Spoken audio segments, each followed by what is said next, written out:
At dumating na nga si Papa, guys. Tuwang-tuwa ako kasi nandyan na siya. Nakita niyo ba yung mga bitbit niya? Araw-araw yan ganyan. Sabi ko, magpahinga muna siya. Mamaya na lang niya babain yung kuting sa sapa.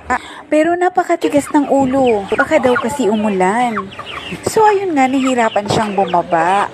Kasi meron siyang frozen shoulder. Careful, Papa. Ay, sorry.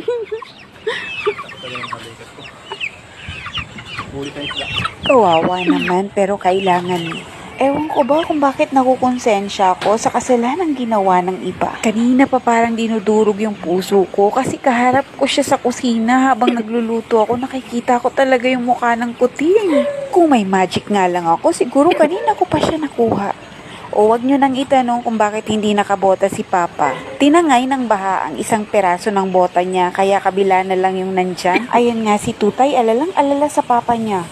Kulang na lang talaga tumalon siya para alalayan niya yung Papa niya. Alam niyo ba guys na hindi talaga ako ang cat lover. Si Papa talaga ang totoong cat lover. At ako naman ay certified dog lover. Pero dahil love ko si Papa, love ko na rin yung mga pusa niya. At syempre, wala rin siyang choice kundi mahalin ang aking mga alagang aso. Kaya bumuo kami ng isang malaking family.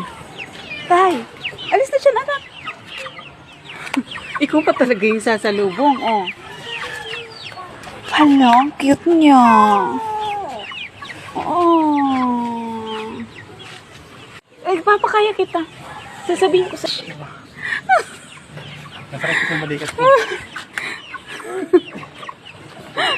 May arthritis. Na-arthritis na ako sa ano. Kakatrabaho. Ay, siya.